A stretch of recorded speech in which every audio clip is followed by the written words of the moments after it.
Hello everybody, welcome to my home. My name is Janet and I'm so happy to be here with you. We're going to be making a sandwich. We're going to be making a tuna sandwich. It's springtime, it's a nice light crudité, but we're going to be doing some a little fancier because we're going to be making our own mayonnaise, which if you're afraid, don't be afraid, it's easy and it's really good if you're feeling a little bit manic. It's really good because it's just whipping. I always say, don't scream into your pillow, scream into your whipped cream. Well, it's kind of the same thing. That this is kind of like the savory version of the whipped cream. Don't scream into your pillow, scream into the whipping of the mayonnaise, and then have a delicious tuna fish sandwich later. Or whatever you want to put your mayo in. You can put it on pretty much anything. Maybe just a cracker with mayonnaise. Very good. I would not judge you, and you should not judge yourself for that because that is delicious. Anyway. So we're going to be making our own mayo. It's pretty easy. Again, I have a Maya lemon. So I'm going to use that Maya lemon for this. And we use just 2 teaspoons of lemon juice. So 1, 2. Perfect. All right. And then it's going to be, again, we're going to be using the Sir Kensington's mustard. You might be like, hey, the last one was in a jar. Well, guess what? They changed now it's in a squeezable bottle. I kind of like the jar better, but change is fine. I accept the change in my life. Okay, there we go. That's 1 teaspoon mustard. Now I've got this ready to go. This is my ice water, and it's just a little ramekin with an ice cube in it to make sure it's cold. One thing about me is that it's kind of a little bit of an embarrassing hobby of mine, but I like to steal ramekins from restaurants. Not all the time. My collection's pretty small. I have about just 4 ramekins, but this is the result of theft. Don't tell anybody. They'll see me coming next time. Okay, and again, I just also want to point out, this was my grandmother's. This is a little swan, and that's where I keep my salt. And that's fun. Mustard, ice water, lemon, salt. And we're just going to combine that.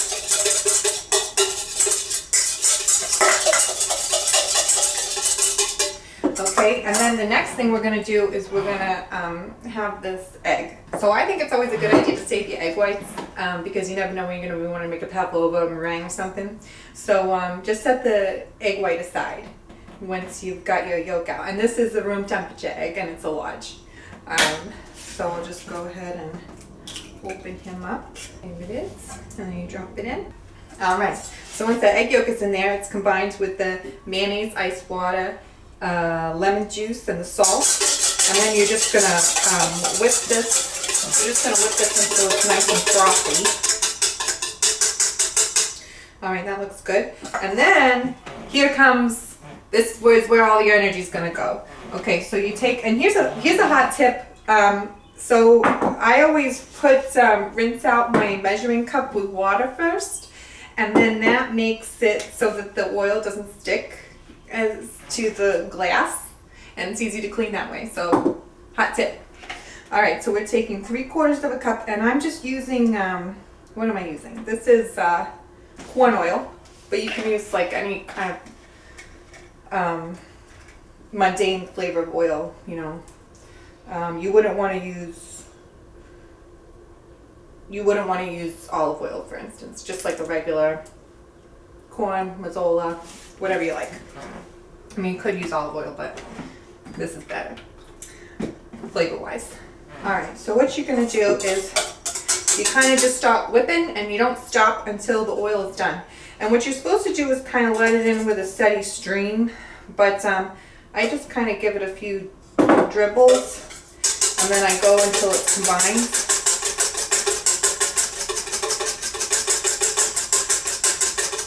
And then I dribble a little more.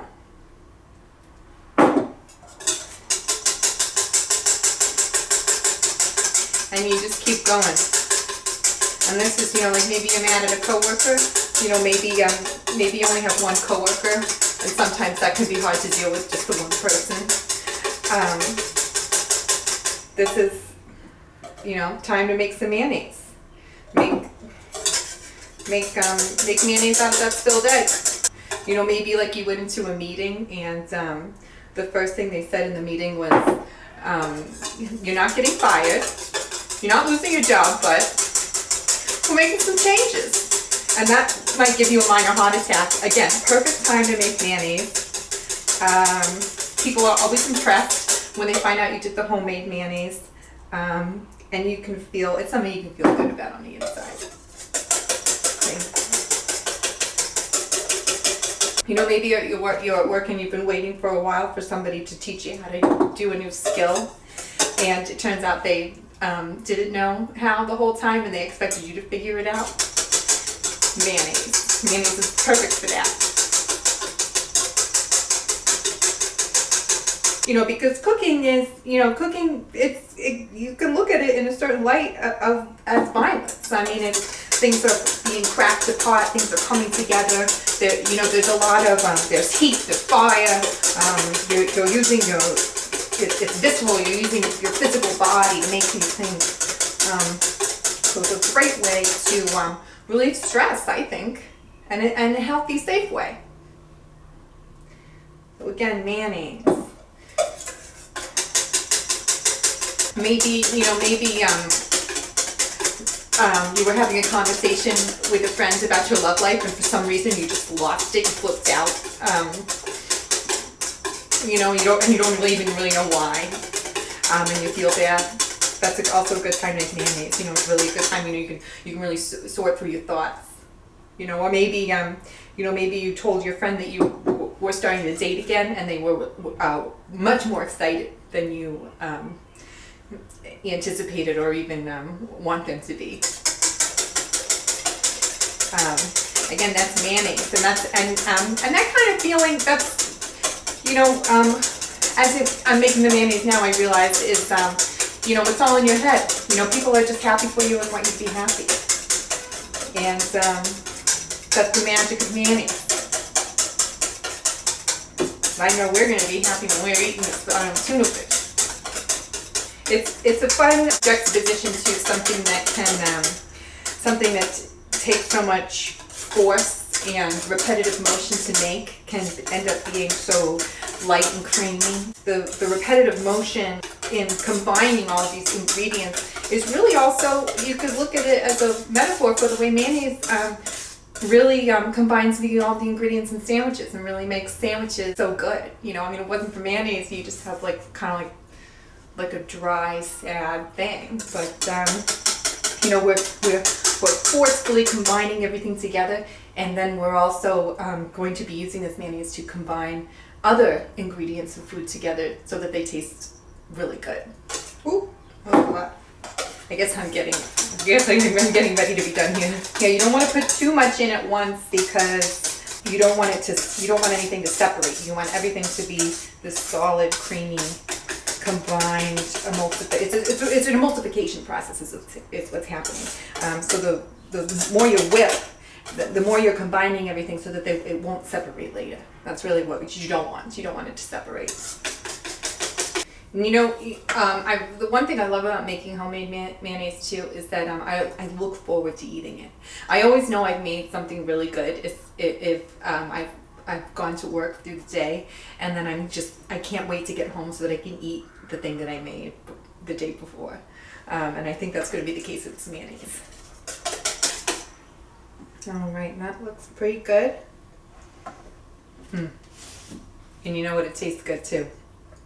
All right, stick around because up next we're going to be making a tuna fish sandwich. See you soon.